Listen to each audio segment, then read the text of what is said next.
ప్రభు బలలో పాల్గొందుతూ ఉండగా వాక్యంలో మరొకసారి దేవుని వాక్యాన్ని మనం చూస్తాము.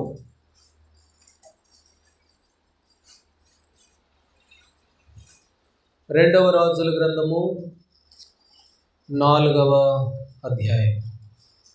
రెండవ రాజుల గ్రంథము 4వ అధ్యాయము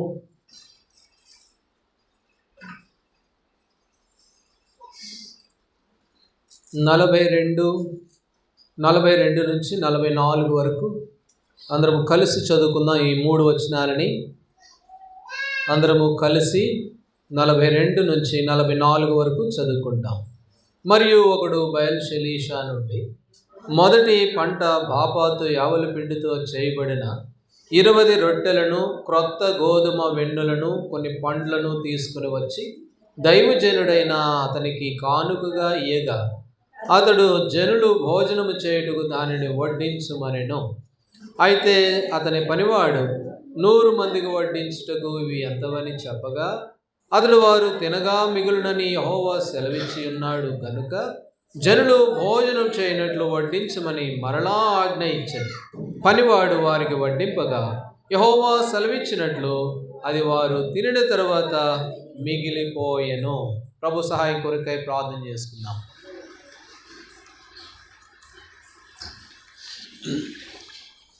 ప్రేమ కలిగిన మా తండ్రి, మీకు వందనాలు. మిమ్మల్ని ఆరాధించట్లో సహాయపడ్డారు.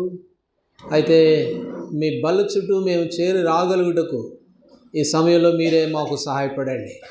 మీ వాక్యము ద్వారా మా అవిధేయతలను జ్ఞాపకం చేయండి, మా పొరపాటులను గుర్తు చేయండి. వాటినన్నిటినీ మీ ఎదుట మేము ఒప్పుకొని పవిత్రమైన చేతులెత్తి బలలో పాల్గొందినట్లుగా మమ్మల్ని సిద్ధపరచండి. మీ దాసునైన నన్ను మరొకసారి జ్ఞాపకం చేసుకునండి.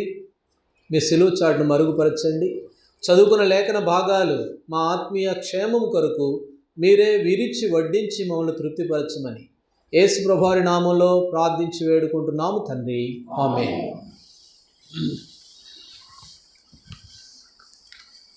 రెండవ రాజుల గ్రంథము 4వ అధ్యాయంలో మరి 38 నుండి ఆరాధన కొరకై మనం చూసాం. ఆ దేశంలో ఏముందంట? కరువు ఉంది.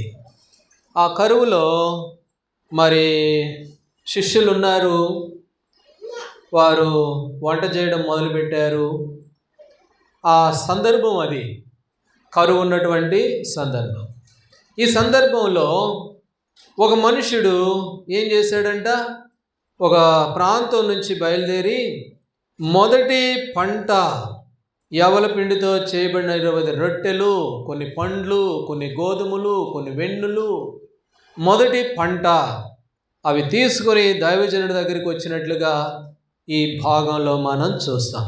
కాబట్టి మొదటి పంట అనేది ఏం చూపిస్తుంది అని అంటే, దేవుడు చెప్పాడు ద్వితీయోపదేశకాండములో, ద్వితీయోపదేశకాండము 26వ అధ్యాయంలో దేవుడు అన్నాడు, 26వ అధ్యాయము 2వ వచనం, ద్వితీయోపదేశకాండం 26:2, నీ దేవుడైన యెహోవా నీకిచ్చుచున్న నీ భూమిలో నుండి నీవు కూర్చుకొను భూఫలములన్నిటిలోనూ ప్రథమ ఫలములను తీసుకుని గంపలో ఉంచి నీ దేవుడైన యెహోవా తన నామమునకు మందిరమును ఏర్పరచుకున్న స్థలమునకు.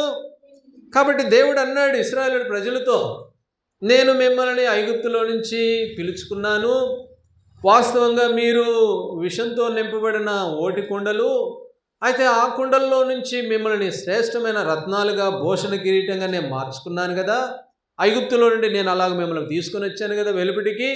అయితే మీరేం చేయాలి అని అంటే, మొదటి పంట, ఇక్కడ కూడా ఒక మనుషుడు మొదటి పంటను మరి తీసుకొని మరి ఆ యొక్క యాజకుని దగ్గరికి వచ్చినట్లుగా, దైవజనుడి దగ్గరికి వచ్చినట్లుగా ఇక్కడ కూడా అంటాడు, నీ మొదటి పంటను, ప్రథమ ఫలమును, నా నామమునకు మందిరమును ఏర్పరచుకున్న స్థలానికి నువ్వు తీసుకొని వెళ్ళాలి.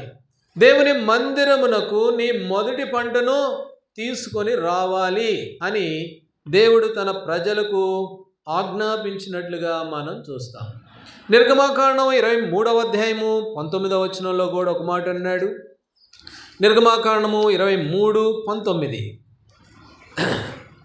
నీ భూమి ప్రథమ ఫలములో మొదటి వాటిని దేవుడిని యెహోవా మందిరమునకు తేవలెను చాలు. మొదటి వాటిని దేవుని మందిరమునకు ఏం చేయాలంట?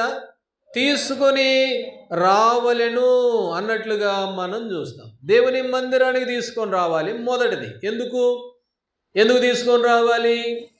ఎందుకు తీసుకొని రావాలి అని అంటే, ప్రసంగి గ్రంథములో చదువుతాము ఆ మాట.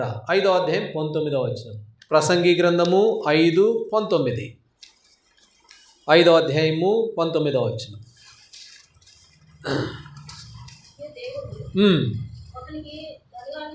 ధనధాన్య సమృద్ధి ఇచ్చి దాని యందు తన భాగమును అనుభవించుటకును అన్నపానములు పుచ్చుకున్నటకును తన కష్టార్జితమందు సంతోషించుటకును వీలు కలుగు చేసిన ఎడల ఆ స్థితి దేవుని ఆశీర్వాదం వలన కలిగినదనుకొనవలెను. ఇక్కడ అన్నాడు, నువ్వు భోజనం చేస్తూ నీవు సంతోషంగా ఉంటూ నీ కష్టార్జితంలో నువ్వు ఆనందపడుతూ, కాబట్టి నువ్వు అన్నం తినడానికి వీలు కలిగిందనుకో, ఆ స్థితి ఎవరి వల్ల వచ్చిందంట? దేవుని వలన వచ్చింది అన్న సంగతిని జ్ఞాపకం చేసుకోవాలి. ఇవాళ మనము ఉంటున్నాము అని అంటే, మనం క్షేమంగా ఉన్నాము అని అంటే, భద్రంగా ఉన్నాము అని అంటే దేవుడు ఆ వీలు మనకు కలుగు చేశాడు. ఇది మన సామర్థ్యం కాదు, మన శక్తి కాదు. ఎవరి వల్ల వచ్చింది అని అంటే, ఈ స్థితి దేవుని ఆశీర్వాదం వలన మనకు కలిగినది. కాబట్టి ఇవాళ మనం ఉన్నాము అని అంటే, క్షేమంగా భద్రంగా ఉన్నాము అని అంటే దేవుని వలన కలిగింది. కాబట్టి దేవుని వలన కలిగింది కనుక దేవుడు అన్నాడు, ఆ మొదటిది నాది, నీ మొదటిది నాది, నీ ఆ మొదటి ప్రథమ ఫలమును దేవుని మందిరానికి నువ్వు తీసుకొని రావాలి.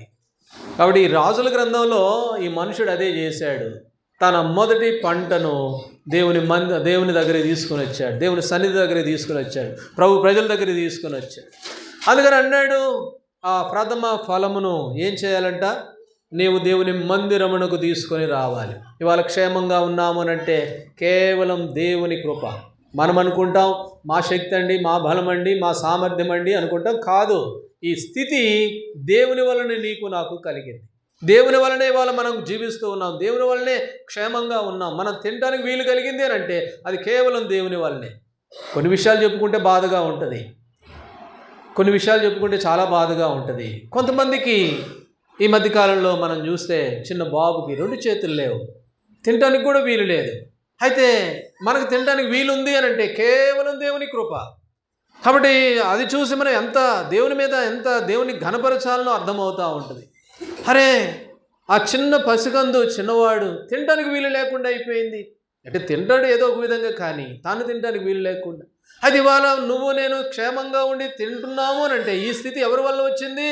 నువ్వు చేసిన ఎక్సర్సైజ్ వల్ల కాదు, నువ్వు తీసుకునే టాబ్లెట్ల వల్ల కాదు. ఈ స్థితి దేవుని వలన మనం కలిగాం. కాబట్టి తప్పకుండా దేవుని మీద ఆధారపడాలి, దేవుని మీద విశ్వాసంతో దేవుని కృతజ్ఞత కలిగి జీవించాలి మనం. అయితే ఆ మొదటి పంటను ఎక్కడికి తీసుకొని రమ్మన్నాడు? దేవుని మందిరమునకు తీసుకొని రమ్మన్నట్లుగా చూసాం. దావీదు ఒక మాట అన్నాడు. మొదటి దినవృత్తాంతముల గ్రంథము 29వ అధ్యాయంలో భక్తుడు ఒక చక్కటి మాట అన్నాడు. ఏమన్నాడు? 29 చదవండి. 29వ అధ్యాయం 14వ వచనం. 14 ఈ ప్రకారము మనపూర్వకంగా ఇచ్చు సామర్థ్యము మాకుండుటకు నేను ఎంత మాత్రం వాడను, నా జనులు ఎంత మాత్రం వాడను, సమస్తమును నీ వలనే కలిగినది కదా,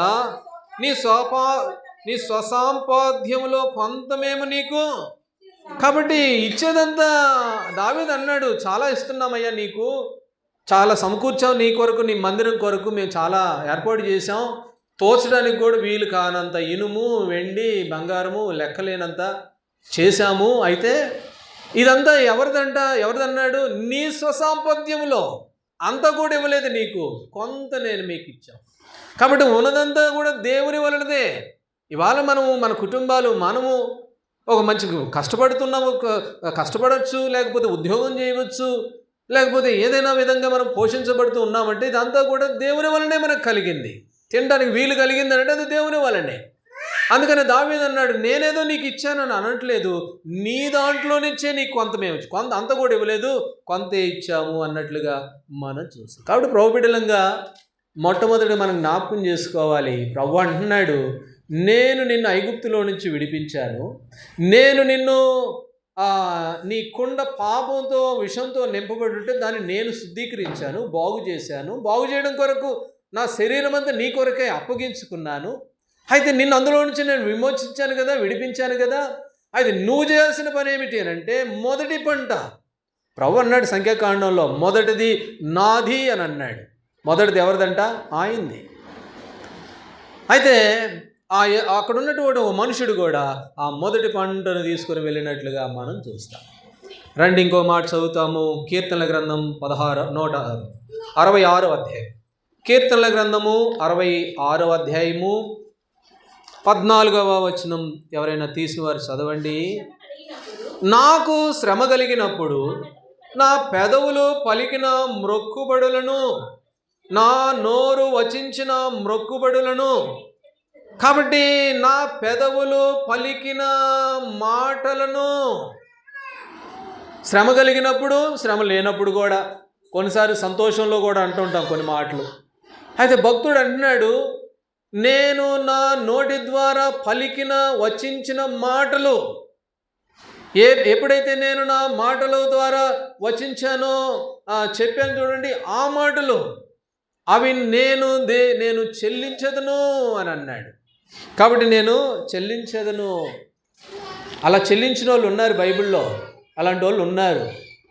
ఎవరంటే ఈ యెఫ్తా అనేటువంటి ఒక ఆయన, న్యాయాధిపతుల గ్రంథం 11వ అధ్యాయంలో ఆయన ఏమన్నాడు, అయ్యా నేను యుద్ధానికి వెళ్తున్నాను, ఆ యుద్ధంలో నాకు కనుక విజయం ఇచ్చామంటే నేను మళ్ళీ తిరిగి ఇంటికి వెళ్తుంటాను కదా, ఇంటికి వెళ్ళేటప్పుడు నాకు ఏదైతే ఎదురొస్తుందో, మొట్టమొదటిగా ఏదైతే నాకు ఎదురొస్తుందో అది నీకే ఇచ్చేస్తా అని అన్నాడు.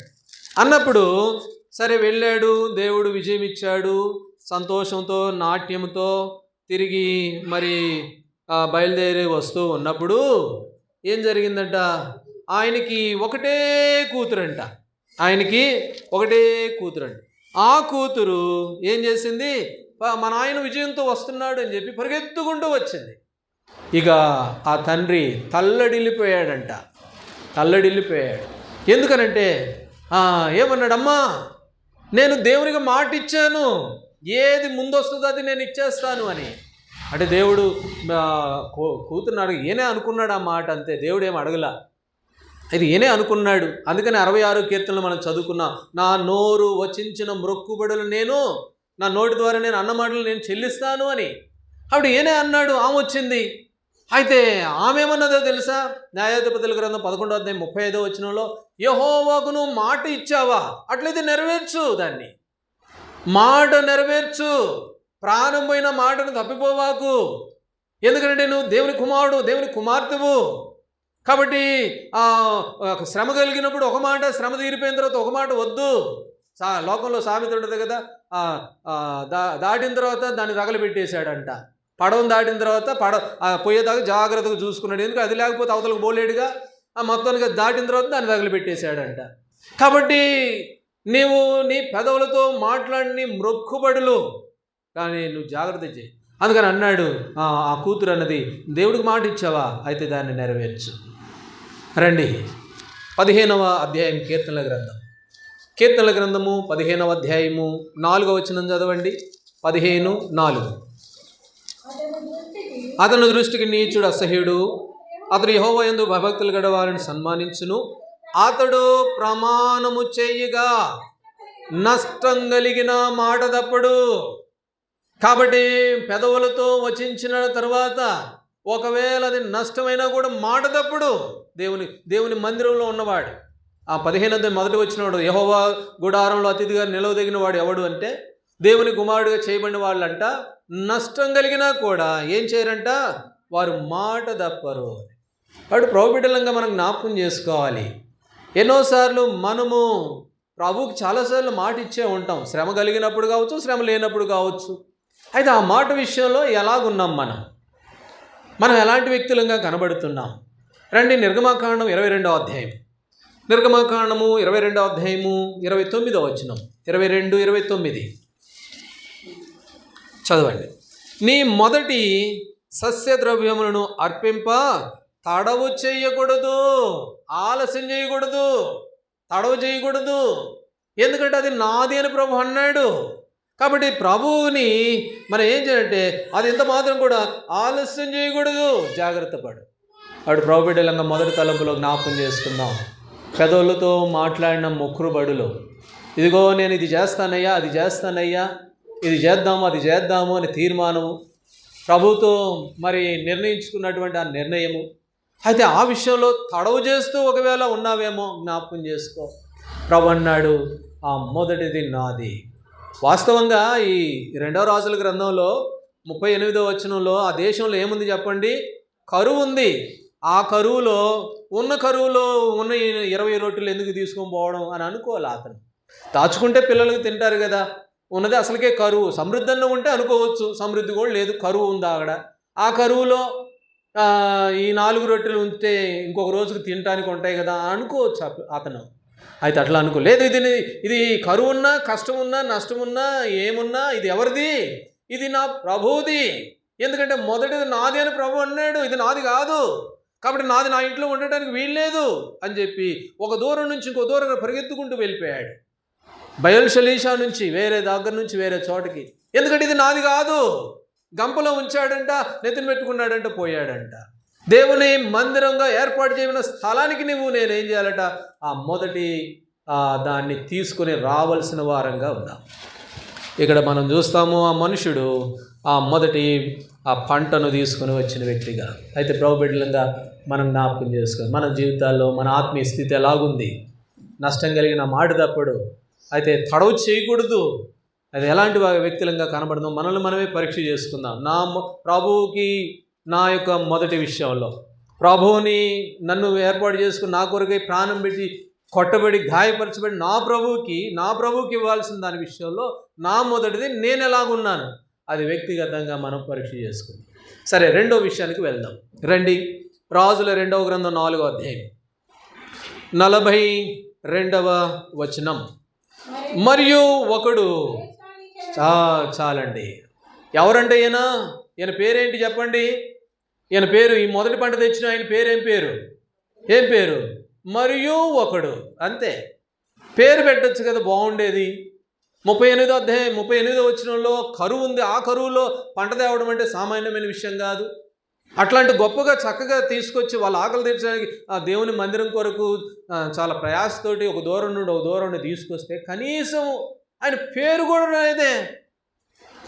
లేదే. మిగతా చోట్ల చూడండి ఎన్ని చక్కగా పేర్లు ఉంటాయి. గుమ్మం మీద గుమ్మం పలాయన ఆయన ఇచ్చాడు, ఈ ఫ్యాను పలాయన ఆయన ఇచ్చాడు, ఈ రేకులు పలాయన ఆయన ఇచ్చాడు, ఇట్లా పేర్లు ఉంటాయి.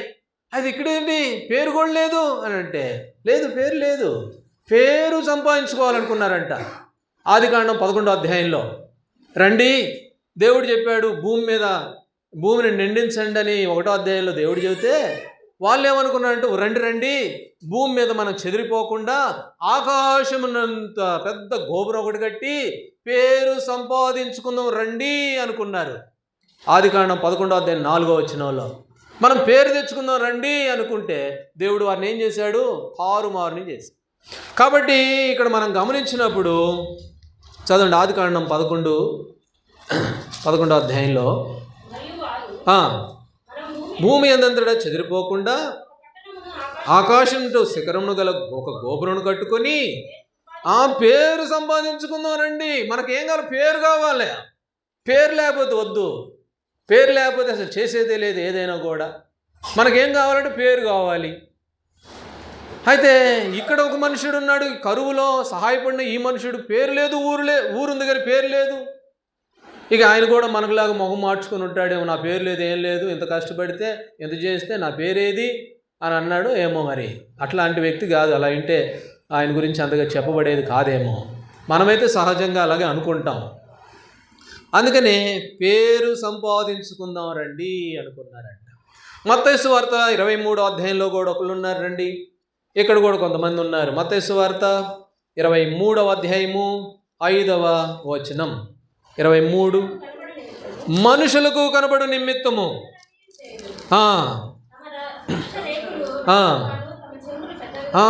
మనుషులకు కనబడాలనని వాళ్ళు ఏం చేస్తారంట, వారు పనులన్నీ చేస్తారు. దేవుని మీద భక్తితో కాదు, దేవుని మీద శ్రద్ధతో కాదు, వాళ్ళు పనులు చేస్తారంట. కొన్ని పనులు చేస్తారు, కొన్ని విధంగా ఉంటారు. ఎందుకనంటే మనుషులకు కనబడవలనని. మనుషులకు కనబడితే చాలు. దేవుడి సంగతి తర్వాత, ముందు నా పేరు కనపడాలా, నేను కనపడాలి, నేను ముందు ఉండాలా. కాబట్టి మనుషులకు కనపడాలని పనులు చేస్తారంట కొంతమంది. ప్రభు బిడ్డలంగా మనం జ్ఞాపకం చేసుకోవాలి.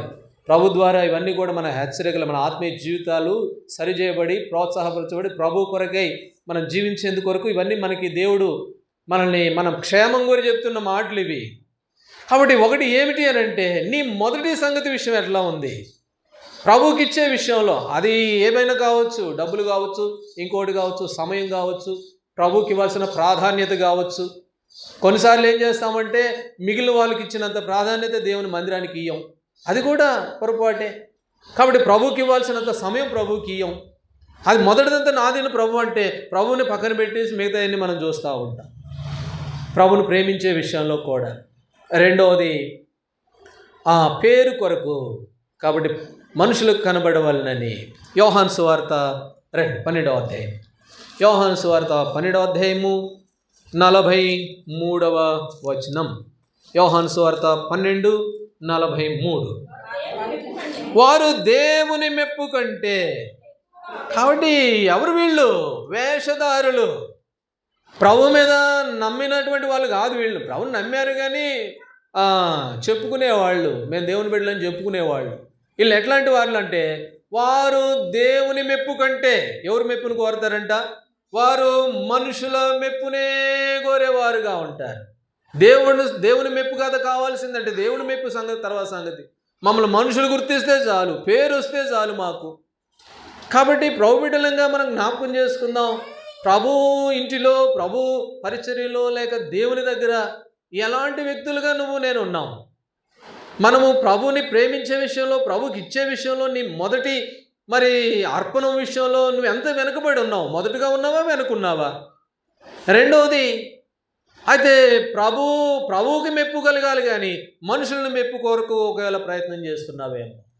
మత్తయి సువార్త 6:2. మత్తయి సువార్త 6వ అధ్యాయం 2వ వచనం. 6వ అధ్యాయము 2వ వచనం చదవండి. కావున నీవు ధర్మం చేయనప్పుడు మనుషుల వలన ఘనత నొందవలనని వేషధారుల సమాజ మందిరంలోను వీధుల్లోనూ బోధ ఊదింపవద్దు, వారు తమ ఫలము పొంది ఉన్నారని. కాబట్టి నువ్వు చేసేటప్పుడు ఎట్లా చేయాలా? రహస్యముగా. నీ కుడి చేతితో చేసేది నీ ఎడం చేతికి కూడా, అంటే కుడి చేతితో చేసేది ఎడం చేతికి తెలియకుండా ఎలా ఉంటుంది? మన ఒంట్లో ఉన్న 2 చేతులేగా. అంటే అంత జాగ్రత్తగా. ఎందుకంటే నీ దేవుడు రహస్యమందు చూస్తూ ఉన్నాడు. మనుషులకు కనబడవలనే కాదు, పేరు సంపాదించుకుందామని ఆ భక్తిహీనులు అనుకున్నారు. ఆదికాండం 11వ అధ్యాయంలో. వారి వలన ఉండొద్దు. వారు దేవుని మెప్పును పక్కన పెట్టారు, మనుషుల మెప్పునే కోరినట్లుగా చూస్తాం. కాబట్టి ప్రభు బిడ్డలంగా మనం మనుషుల మెప్పు కాదు, దేవుని మెప్పు కోరే వారంగా ఉండాలి. అది ప్రభు బిడ్డలకి ప్రాముఖ్యం. అందుకనే మనం జ్ఞాపకం చేసుకుందాం, ప్రభు పని చేసే విషయంలో కావచ్చు, పరిచర్య విషయంలో కావచ్చు, సహకరించే విషయంలో కావచ్చు, లేక ప్రభుకి ఇచ్చే విషయంలో కావచ్చు. అయితే మనం దేవుని మెప్పు కోరే వారంగా ఉన్నామా, లేక మనుషుల మెప్పు కోరే వారంగా ఉన్నామా? అది రెండవదిగా మనం పరీక్షించుకోవాలి. 2వ కొరింథీయులకు రాసిన పత్రిక 10వ అధ్యాయం. కొరింథీయులకు రాసిన 2వ పత్రిక 10వ అధ్యాయము 18వ వచనం చదవండి. 10:18. ప్రభు మెచ్చుకుని వాడే యోగ్యుడు కానీ. ప్రభు మెచ్చుకుని వాడే యోగ్యుడు. ప్రభు మెచ్చుకోవాలి మనల్ని. ప్రభువు ఏం చేయాలా? మనల్ని మెచ్చుకోవాలి. ప్రభు మెచ్చుకుంటే గొప్పది. అందుకనే ఇక్కడ పేరు ఏమని రాయబడిందట? ఆ మనుషుడి పేరు మరియు ఒకడు. యేసు ప్రభు దగ్గరికి కొంతమంది వచ్చారు, వాళ్ళకి తినడానికి తిండి లేదు. 5,000 మంది వచ్చారు, వారికి భోజనం పెట్టడానికి లేదు. యోహాను సువార్త 6వ అధ్యాయం 9వ వచనంలో మీ దగ్గర ఏమున్నాయని ప్రభు అడిగితే 5,000 మంది. అది పురుషులు 5,000 మందికి, స్త్రీలు పిల్లలు ఎంతమందో లెక్క పెట్టలా. ఇక వేల మంది వస్తే ఏమన్నా ఉన్నాయా వాళ్ళకి భోజనానికంటే మా దగ్గర ఏం లేవు ప్రభా, ఒక పిల్లోడి దగ్గర మాత్రం కొన్ని రొట్టెలు ఉన్నాయి అన్నాడు. అయితే ఎవరు ఆ పిల్లోడు అని అంటే పిల్లవాడు అంతే, పేరు లేదు ఏం లేదు. 5,000 మందికి మరి మొట్టమొదటిగా ఇచ్చినటువంటి 5 రొట్టెలు ఇచ్చిన మనుషుడు పిల్లవాడు. పిల్లవాడి పేరు ఏమన్నా ఉందంటే లేదు, పిల్లవాడి పేరు లేదు. అయితే పాత నిబంధనలో కూడా మనం చూస్తే మరి ఏలియా వెళ్ళినప్పుడు ఎలీషా వాళ్ళ ఇంటికి వచ్చినప్పుడు ఒక ఆమె ఆయన పిలిచి ఆయన కొరకు ఒక ఇల్లు కట్టిందంట. పైన మేడ మీద ఒక ఇల్లు కట్టింది దైవజనుడికి. ఇల్లు కట్టి పీఠం వేసింది, బల్ల వేసింది, మరి పండుకోవడానికి ఆయనకు అన్నీ అమరిచ్చి పెట్టింది. ఒక ఇల్లే కట్టింది ఒక సేవకుడికి. ఆమె పేరేంటో తెలుసా? ఘనురాలు, అంతే, పేరు లేదు, ఘనురాలు. యోహాన్ ఎంత గొప్పవాడు! మత్తయి సువార్త 3వ వచనంలో యోహాన్ అంత గొప్పవాడు. అయితే యోహాన్ ఏమన్నాడు? నేను కేకవేయు ఒక శబ్దము. పేర్లు లేవు, ఎవరి పేర్లు లేవు. పేర్లు ప్రఖ్యాతుల కోసం ప్రయాసపడేవాళ్ళు కాదు దేవుని బిడ్డలు. యోహాను గొప్పవాడు, పుట్టిన వాళ్ళందరికంటే గొప్పవాడు యోహాను. అయితే ఆయన ఏమన్నాడు? నేను ఒక శబ్దాన్ని, నా పేరు వద్దు ఏమొద్దు, నేను ఒక శబ్దాన్ని. సునేమిరాలు, ఇంకా విధవరాలు, ఇంకా ఎంతోమంది ఉన్నారు బైబిల్, వాళ్ళ పేర్లు ఏం లేవు. వారు దేవుని మెప్పు కోరినటువంటి వారు. ప్రభుబిడలంగా మన ఆత్మీయ జీవితాలు ఎలాగున్నాయి? దేవుని మెప్పు కోరుతున్నావా, లేక మనుషులందరూ కనబడాలని, మనుషుల ముందు పేరు రావాలని ఏమన్నా చేస్తున్నావా? అది జ్ఞాపకం చేసుకుందాం. సరే, సమయం లేదు. 2వ రాజుల గ్రంథం, సరే 3వ విషయానికి వెళ్ళి నేను ముగిస్తాను. 2వ రాజుల గ్రంథం 4వ అధ్యాయము 43వ వచనం చదవండి. 43. అతని పనివాడు 100 మందికి వడ్డించుటకు ఇవి ఎంతవని చెప్పగా అతడు వారు తినగా మిగులునని సెలవిచ్చి ఉన్నాడు కనుక జనులు భోజనం చేయడానికి వడ్డించిన మరలా ఆ తర్వాత వాళ్ళు తిన్న తర్వాత ఇవేమైపోయినాయంట? మిగిలిపోయెను. ఇప్పుడు తెచ్చింది కొన్నే, ఎక్కువ తేలా. ఆడున్నదేమో 100 మంది, ఏం తెచ్చిందేమో 20 మందికి. 20 మందికి సరిపడ తిండి తెచ్చాడు ఈ మరియు ఒకడు అనే ఆయన. దేవుని మెప్పు కోరిన ఆయన, దేవునికి మొట్టమొదటి ఫలం ఇచ్చిన ఆయన, దేవుని ఘనపరిచిన ఆయన. అయితే 20 మంది ఆహారమే ఉంది, ఆడున్నదేమో 100 మంది. ఇప్పుడు డౌట్ వచ్చింది పనివాడికి. ఆయన దైవజనుడు అన్నాడు పోయి వడ్డించు అని అంటే ఈయనకు అనుమానం వచ్చింది. అయ్యా, వాడు ఉన్నదేమో 100 మంది, ఉన్నాయేమో 20 మందికే సరిపోతాయి, 100 మందికి చాలు అంటే, లేదు పర్లేదు పో, నువ్వు వైపు వడ్డించుపో, తిన్న తర్వాత కూడా మిగులుతాయి పో అన్నాడు. కాబట్టి వాళ్ళు పోయి వడ్డించారు. తిన్న తర్వాత ఏమైపోయినాయి అంట? అవి మిగిలినట్లుగా మనం చూస్తాం. సామెతల గ్రంథం 11వ అధ్యాయం. సామెతల గ్రంథం ఎందుకు తిన్న తర్వాత ఇంకా మిగిలిపోయినాయి? 20 మందికి రావాల్సిన ఆహారము అంతమందికి వచ్చి ఇంకా ఎందుకు మిగిలింది అని అంటే, సామెతలు 11వ అధ్యాయము 24వ వచనం చదవండి. వెదజల్లి అభివృద్ధి పొందిన వారు కలరు, తగిన దానికన్నా తక్కువ ఇచ్చి లేమికి వచ్చువారు. కాబట్టి వెదజల్లి అభివృద్ధి పొందిన వాళ్ళు, కాబట్టి వెదజల్లితే అభివృద్ధి, వెదజల్లడం ద్వారా అభివృద్ధి, 20 రొట్టెలు పంచడం ద్వారా అభివృద్ధి. దైవజనుడు అన్నాడు, అమ్మా ఏముంది అంటే, ఏదో మేము మా పిల్లోడు నేను ఈ కరువులో చచ్చిపోబోతున్నాం, చివరి ఆఖరి అప్పం ఒకటి ఉందయ్యా అని అంటే, 1 రాజుల గ్రంథం 17వ అధ్యాయంలో మొదటిలో నాకు తీసుకొని రా అన్నాడు. ఆ మొదట నువ్వు చేసిన అప్పం మొట్టమొదటి నాకు తీసుకొని రా, తర్వాత మీరు తిందురులేరు అనంటే వెంటనే ఆమె లోబడింది. సరేలేక పోనీ, ఎవరో ఆయన వచ్చాడు, మాకే లేదనంటే మళ్ళీ వచ్చాడైనా, సరే మొదటిది ఇమ్మంటున్నాడు, దేవుని దాసుల్లాగా ఉన్నాడు, సరే ఆయన చెప్పినట్టు చేద్దామని ఆ చివరి అప్పంలో మొట్టమొదటిది దైవజనుడికి ఇచ్చింది. ఆ తర్వాత ఏం జరిగింది చదవండి. 1 రాజుల గ్రంథం 17వ అధ్యాయము, 1 రాజుల గ్రంథం 17వ అధ్యాయము 16వ వచనం చదవండి. 17-16. ఏలియా ద్వారా సెలవిచ్చిన ప్రకారము తొట్టిలో ఉన్న పిండి తక్కువ కాలేదు, బుడ్డిలో ఉన్న నూనె అయిపోలేదు. పిండి తక్కువగా తీస్తూ ఉంటే వస్తూ ఉంది, తీస్తూ ఉంటే నూనె అయిపోవట్లేదు, తరగట్లేదు. ఏ కారణం అంటే వారు వెదజల్లారు. కాబట్టి ఈనాడు మనం దీవించబడాలని మనం ఆశపడతాం. నేను, మా పిల్లలు, మా కుటుంబం గొప్ప ఆశీర్వాదానికి రావాలండి అని మనం ఆశపడతాం. అయితే ఏం చెయ్యాలి అని అంటే, వెదజల్లితే అభివృద్ధి, వెదజల్లకపోతే అభివృద్ధి లేదు. అయితే లేదండి, నేను చాలాసార్లు ప్రభు కొరకు నమ్మకంగానే ఉన్నాను, అయినా కూడా దీవెన లేదు ఏంటి అని అన్నామంటే రోమీయులకు రాసిన పత్రిక 12వ అధ్యాయం 1వ వచనం, సజీవ యాగంగా మీ శరీరములను ఆయనకు ప్రభువుకు అప్పగించుకోవట్లేదు. నువ్వు ప్రభువుకు అప్పగించుకుంటే నువ్వు దీవెన చూస్తావు. ప్రభువుకు సంపూర్ణంగా స్థానం ఇస్తే, ప్రభువుకు సంపూర్ణంగా ఇంటిలో హృదయం ఇస్తే, ఆయనకి స్థలం ఇస్తే ఖచ్చితంగా దేవుడు దీవిస్తాడు. రెండో కొరింథీయులకు రాసిన పత్రికలో అక్కడ వాళ్ళు ఉన్నారు, చదవండి. కొరింథీయులకు రాసిన 2వ పత్రిక 8వ అధ్యాయము, 2 కొరింథీ 8వ అధ్యాయము 8:4. మాసిదోనియాలో ఉన్నటువంటి సంఘము ఏం చేశారంట? 4వ వచనం, ఈ కృప విషయంలోను పరిశుద్ధుల కొరకైన పరిచర్య పాలు పొందు విషయంలోను మనపూర్వకంగా మిమ్మల్ని వేడుకొనుచు తమ సామర్థ్యము కొలయే గాక సామర్థ్యం కంటే ఎక్కువగాను తమంతట తామే ఇచ్చిరని మీకు సాక్ష్యమిచ్చుచున్నాను. 5వ వచనం, ఇదియుగాక మొదట ప్రభువునకును దేవుని చిత్తమునకును తమను తామే అప్పగించుకుని ఇంతగా చేస్తారని మేము అనుకోలేదు. వాళ్ళు ఏం చేశారంట? తమను తామే దేవునికి అప్పగించుకున్నారు, ప్రభువుకు అప్పగించుకున్నారు, విస్తారంగా దీవించబడ్డారు. ప్రభువుకి వారిని అప్పగించుకున్నారు, వారి గురించి రాయబడి ఉంది. అలాంటి వాళ్ళు చాలామంది ఉన్నారు బైబిల్లో. ఏమన్నాడు ఆదికాండంలో అబ్రహాముని? నీ ఒక్కగానొక్కడైన కుమారుని ఇవ్వడానికి నువ్వు వెనుదీయలేదు. అప్పుడేమన్నాడు 17వ అధ్యాయంలో? లెక్కబెట్టు, ఇసుకను లెక్క పెడితే నీ పిల్లల్ని లెక్క పెట్టచ్చు. అంతగా దీవించాడు. ఎందుకు అబ్రహాం ఎందుకు అంత ఆశీర్వదించబడ్డాడు అంటే తనకు ఉన్నది ప్రభువుకి ఇవ్వడానికి వెనకదీయలేదు. ఒక్కడే కొడుకు, ఆ ఒక్క కొడుకును కూడా ఇమ్మనగా నెమ్మటే ఇచ్చేశాడు. అందుకనే అబ్రహాము ఆకాశ నక్షత్రముల కంటే ఎక్కువగా తన సంతానాన్ని దేవుడు దీవించాడు. ఇక మనం బైబిల్లో చూస్తే అలాంటి వారు ఎందుకు? పిండి తక్కువగా లేదు, మొదటి అప్పం ఇవ్వగానే నూనె కూడా అయిపోలేదు. కాబట్టి వాళ్ళు ఏం చేశారంట?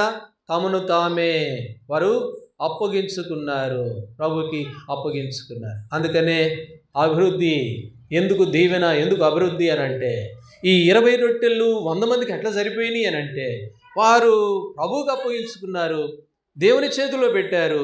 అంతేకాకుండా సంపూర్ణంగా దేవుని మీద ఆధారపడ్డారు, ప్రభు చెప్పినట్టుగా చేశారు. విస్తారంగా వృద్ధి ఇంకా మిగిలిపోయినాయి అంట. తినంగా కూడా 20 రొట్టెలు 100 మంది తినంగా ఇంకా మిగిలిపోయాయి. ఏం కారణం అంటే వారు ప్రభువుకు అప్పగించుకున్నారు. కాబట్టి ప్రభు బిడ్డలంగా మన జీవితాల్లో, లేదంటే నేను చాలా సంవత్సరాల నుంచి ప్రభు కొరకు నమ్మకంగా ఉన్నానులే కానీ ఏమో దీవెనేమి నేను చూడట్లేదు, అనుభవించట్లేదు అని అంటే నువ్వు సంపూర్ణంగా ప్రభువుకు అప్పగించుకోలేదేమో జ్ఞాపకం చేసుకో. వారు ప్రభువుకు అప్పగించుకున్నారు. మాసిదోనియా సంఘస్థులు ఇచ్చిన సామర్థ్యం కంటే ఎక్కువగానే చేశారు. వారు గొప్పవారుగా దీవించబడ్డారు. ప్రభు బిడ్డలంగా ఈ 2వ రాజుల గ్రంథంలో ఏం చేస్తూ వచ్చారు అంటే, అక్కడ ఉన్నటువంటి ఆ ఎలీషా కాలంలో వారు 20 రొట్టెలను దేవుడు దీవించినట్లుగా చూస్తారు. మరొక మాట చదవండి, ఇర్మియా గ్రంథం 2వ అధ్యాయం, ఇర్మియా గ్రంథం 2వ అధ్యాయం, 12వ అధ్యాయము 2వ వచనం, 12:2. ఇర్మియా గ్రంథం 12:2. నాటుచున్నావు, వారు ఎదిగి ఫలములిచ్చుచున్నారు. నీవేమో వాళ్ళని నీవు నాటావు, వారు వేరు తన్నారు, ఎదిగారు, బతికారు. ఆ వేరు తన్ని చెట్టు కదా మొలిచినట్టు మొలిచారు. వాళ్ళు ఏం చేస్తున్నారంట? వారు ఎదిగి ఫలాలు ఇస్తూ ఉన్నారు. కాబట్టి ఎదగకపోతే ఫలాలు ఇవ్వలేము. ఆత్మీయంగా మనం ఎదగకపోతే మనం ఆ ఫలాన్ని మనం ప్రభు కొరకు ఇవ్వలేము. ఎప్పుడైతే మనం ఎదుగుతామో, కిందకి వేరు తంతామో, మీదికి ఎదుగుతాం. ఎప్పుడైతే మీదికి ఎదుగుతామో మనం ఫలం ఇచ్చే వారంగా ఉంటాం. ఎప్పుడైతే నువ్వు ఫలం ఇస్తావో మనం దీవించబడతాం. అబ్రహాము దీవించబడ్డాడు, ఆ విధవరాలు దీవించబడ్డది, విస్తారంగా దీవించబడ్డారు. ఏం కారణం అని అంటే వారు వెనుక తీసిన వారు కారు. సామెతలు 3వ అధ్యాయం, సామెతల గ్రంథము 3వ అధ్యాయము చదవండి, 9-10 వచనాలు. సామెతలు 3:9-10. నీ రాబడి అంతటిలో ప్రథమ ఫలమును నీ ఆశలో భాగము నుంచి యెహోవాను ఘనపరచుము, అప్పుడు నీ కొట్లలో ధాన్యము. ఎప్పుడు? నీవు ఆయన ఘనపరిచినప్పుడు, ప్రభువును నువ్వు ఎప్పుడైతే ఘనపరుస్తావో అప్పుడు పొర్లి పారుద్ది నీ ఇంట్లో, నీ కుటుంబంలో, నీ వ్యక్తిగత జీవితంలో. ఎప్పుడు అంటే నన్ను ఘనపరచుము. అందుకని మలాకీ గ్రంథంలో అంటాడు, నాకు రావాల్సిన ఘనత ఏది? కాబట్టి నాకు రావాల్సిన ఘనత ఏది? మీరు దొంగతనం చేశారు. కాబట్టి దొంగతనం చేయడం ద్వారా దేవునికి ఘనపరిచినట్లుగా కాదు, కానీ ఆయన అవమానపరిచిన వాళ్ళం అవుతాం. అందుకని అన్నాడు ప్రభు, నాకు రావాల్సిన ఘనత ఏది? ఘనత రావట్లేదంటే ఏమొస్తుంది? అవమానం వస్తుంది. కాబట్టి మీరు నన్ను అవమానపరుస్తున్నారు. అవమానం దేనికి వచ్చింది అని అంటే, ప్రభువుకి ఇవ్వాల్సింది ఇవ్వకపోతే దేవునికి అవమానం, ఆయనకు అవమానం తీసుకొస్తే మనకేం ఆశీర్వాదం వస్తుంది?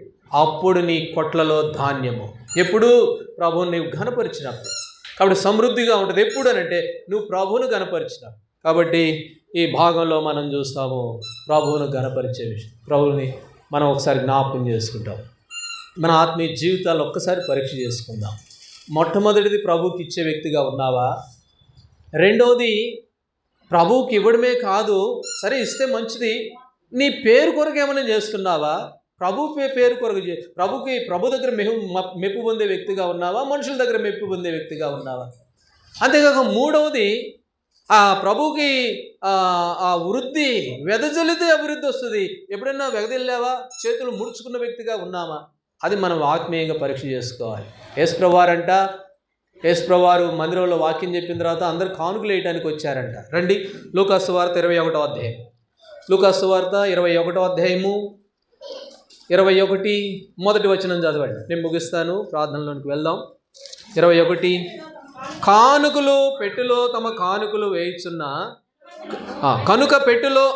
కానుక పెట్టులో తమ కానుకలు వేయుచున్న ధనవంతులను ఆయన పారజూసెను. చూస్తాడు ఆయన, నువ్వు వేసేది చూస్తాడు. అప్పుడు ఒక ఆమె వచ్చేసింది, ఆమెను గురించి అన్నాడు, ఏమో చాలా వేసిందయ్యా అని అన్నాడు. ఎందుకనంటే ఆమె దగ్గర ఉన్నదంతా వేసిందంట. ఎంత అనేది అవసరం లేదు. ధనవంతులు ఏం చేశారు? వాళ్ళ దగ్గర చాలా ఉంచుకొని ప్రభుకి ఇచ్చారు. ఏమట్లా కాదు, ఈమె దగ్గర ఉన్నది తక్కువ, ప్రభుకి ఇచ్చింది ఎక్కువ. ఆ మిగిలిన వాళ్ళు వాళ్ళ దగ్గర ఎట్లుంది? వాళ్ళ దగ్గర ఉన్నది ఎక్కువ, ప్రభుకి ఇచ్చింది తక్కువ. అందుకని ఆయన చూస్తాడంట, ఆయన పారు చూస్తాడు. ఏం చూస్తాడంటే, నువ్వు ఎంత తెచ్చావనేది చూడ్డు, నీ మనసు ఎలాగుందో చూస్తాడు. నువ్వు ప్రభుకి ఇచ్చే విషయంలో నీ సమర్పణ ఎలాగుందని ప్రభు చూస్తాడు. ఆయన పార చూచుచుండెను. ప్రభు చూస్తాడు, ఎవరు చూడట్లేదు అనుకుంటాం, ఇట్లా పట్టుకుంటాం.